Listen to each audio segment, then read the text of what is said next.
6절입니다. 보아스가 이르되 내가 나오미의 손에서 그 밭을 사는 날에 곧 죽은 자의 아내 모압 여인 루색에서 사서 그 죽은 자의 기업을 그의 이름으로 세워야 할지니라 하니 그 기업 물을 자가 이르되 나는 내 기업에 손해가 있을까 하여 나를 위하여 물으지 못하노니 내가 물을 것을 내가 물으라 나는 물으지 못하겠노라 하는지라. 보십시오. 처음에 보아스의 제안을 듣고 쉽게 기업을 떠맡겠다 말했던 고엘이 두 번째 보아스의 질문을 듣더니 금방 입장을 바꿨어요. 보아스의 두 번째 질문은 다른 게 아닙니다. 엘리멜렉의 기업을 떠맡을 때 기업만 가져가는 게 아니고 그 집안의 자부인 룻도 부인으로 맞이해라 하는 거예요. 이걸 이제 계대 결혼이라고 하는데요. 그렇게 해서 엘리멜렉의 가문에 지금 아무도 없잖아요. 대를 이어주고 훗날 그 후손에게 엘리멜렉의 기업을 물려주어야 할 것이다. 그렇게 말했던 겁니다. 그랬더니 이 첫 번째 고엘이 뭐라고 말합니까? 나는 내 기업에 손해가 있을까 하여 나를 위하여 물으지 못하노니 내가 물을 것을 네가 물어라 나는 물으지 못하겠다. 이게 그의 결론입니다. 얼마나 이기적인 사람입니까? 그래 저부터 한다고 하지 말아야지. 처음 제안을 들었을 때는 엘리멜렉의 기업을 통째로 얻을 수 있다 생각하고는 쉽게 그럴게 그렇게 대답했어요. 그런데 보아스가 나중에 그 기업을 엘리멜렉의 후손에게 넘겨줘야 할 것이다 말하니까 금방 태도를 바꾸고 있습니다. 그야말로 이 카멜레온 같은 사람이지요. 이런 사람을 가리켜 우리가 흔히 변덕이 죽을 듯한다 그러지요. 혹은 화장실에도 들어갈 때와 나올 때가 다르다 하지 않습니까? 이것은 오늘 우리가 붙잡으려고 하는 신실함과는 거리가 멀어도 아주 먼 태도입니다. 사랑하는 여러분, 이러한 태도는 결코 하나님이 기뻐하지 않습니다.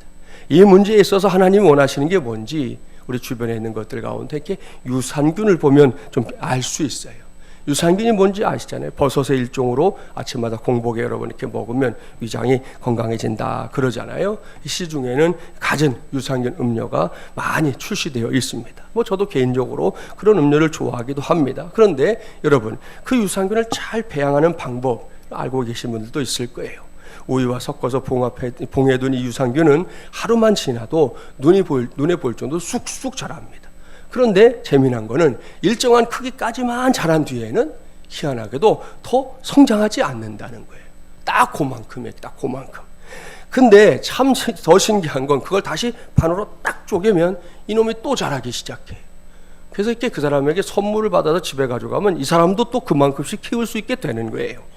이런 과정을 잘 반복해야만 유산균을 풍성하게 그것도 제대로 배양할 수 있는 겁니다. 무슨 말입니까? 결국 유산균은 계속 나눠 주어야만 곧 원래의 크기로 성장한다는 겁니다.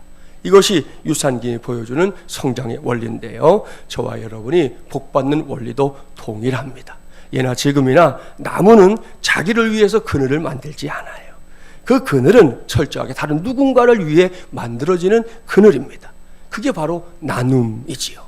그런가 하면 유목민은 정착하는 순간에 몰락합니다. 몽골 제국 아시죠? 몽골은 중국을 정복하고 중원에 거대한 제국을 건설했습니다. 자기들만의 성, 자기들만의 배만 땅땅 두들기며 살 수 있는 성을 쌓았던 건데요. 그때부터 몽골 민족의 기상을 잃어버렸고 그 결과는 망하는 것이었습니다.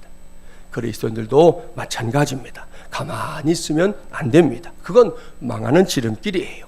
하나님의 은혜 때문에 완전히 망하지는 않겠지만 그저 연명하는 인생을 살 수밖에 없을 겁니다. 따라서 우리는 끊임없이 사랑을 나누어야 합니다. 자기 자신만의 행복에 겨워 신앙생활을 하는 그런 사람에게는 죄송하지만 큰 열매, 좋은 열매 기대하기 어려워요.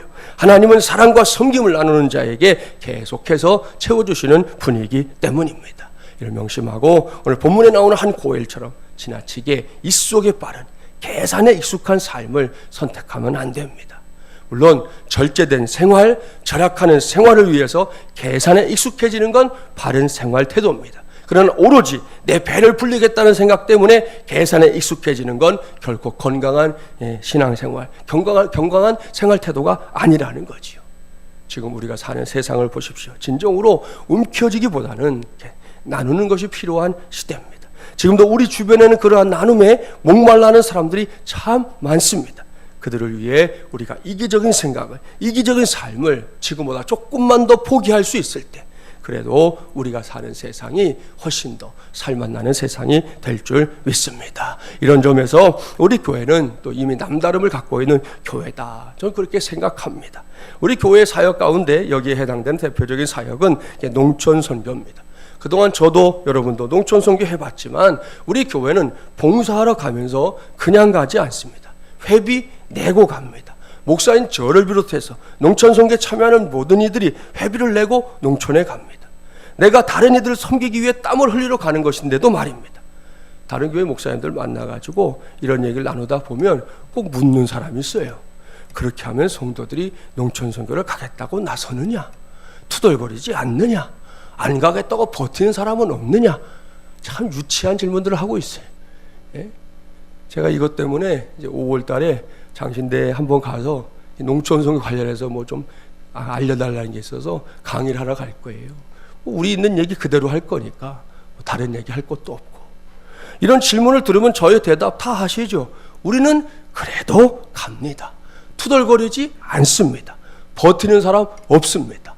버티면 저한테 시달릴 걸 아니까 알아서 안 버티는 것이 뭐. 아무튼 도리어 어떤 성도들은 시간을 내지 못하는 걸 미안해하면서 아예 따로 선교비를 이렇게 내놓는 경우도 있잖아요. 목사님 제가 가지는 못하지만 그저 마음을 보탤 테니 가서 잘 감당하고 오세요. 그런 분들이 있지 않습니까? 매번 회개를 맡아본 분은 알아요. 가시는 분들도 회비 내지만 가지 못하는 분들이 또 후원해 주는 것들이 있어서 우리가 선교지 가서 사역을 하는 게 얼마나 감사하게 돌아가는지 모릅니다. 뭐 농촌 선교뿐인가요? 해외 선교도 마찬가지입니다. 얼마나 감사한 일입니까? 사랑하는 여러분, 여기서 묻겠습니다. 저와 여러분이 이렇게 살면 우리가 갖고 있는 것들이 왕창 줄어들까요? 훤하게 바닥이 보이게 될까요? 아닙니다. 결코 그렇지 않습니다. 신앙생활 하면서 늘 체험하는 것이지만 하나님께서 다시금 채워주십니다. 앞서 유산균의 원리를 통해 하나님은 그것을 증명해 주셨잖아요. 이 모든 것을 오늘 이후에는 나 아닌 다른 사람에게서만이 아니라 내 안에서도 체험하며 사는 은혜가 저와 여러분 모두에게 충만하게 임하기를 주님의 이름으로 축복합니다. 말씀을 마무리합니다. 우리가 사는 세상이 자꾸만 거꾸로, 제대로 돌아가는 게 아니라 거꾸로 돌아가는 듯합니다. 그동안 사람들이 상식처럼 지켜왔던 것들이 곳곳에서 무너져 내리고 있습니다.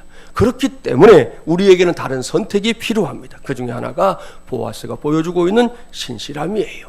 약속에 신실하고 그것을 행함에 신실했던 보아스를 오늘은 주목하십시오. 그것이 보아스에게 거룩한 휘파람이 되었습니다. 여러분, 이 휘파람의 결과가 뭔지 성경 읽어보셨죠? 이 보아스가 훗날 어떻게 됩니까? 다윗의 조상이 돼요. 더 훗날은 어떻게 됩니까? 이 땅에 인류의 구세주로 오시는 예수님의 족보에 그의 이름이 떡하니 올라가는 그런 놀랍고 위대한 복의 주인공이 되었습니다. 이제는 우리 모두가 한 마음으로, 한 믿음으로 그 신실함의 휘파람을 함께 불 수 있기를 바랍니다. 그거 아시죠? 혼자는 어려워요. 뭘 하든 혼자 하면 어렵습니다. 요즘 같으면 왕따 당하는 기분이 들어요. 그래서 쉽게 포기하는 거예요. 혼자 하게 되면 포기하기가 정말 십중팔구입니다. 하지만 많은 사람들이 함께 하면 그렇지 않습니다. 이게 쉬워집니다. 할 만한 게 됩니다. 그걸 해내는 저와 여러분, 우리 모두 우리 공동체가 되기를 바랍니다. 그래서 우리 모두가 보아스처럼 하늘의 복, 또 땅의 복 받아서 누리게 되기를 주님의 이름으로 간절히 축원합니다.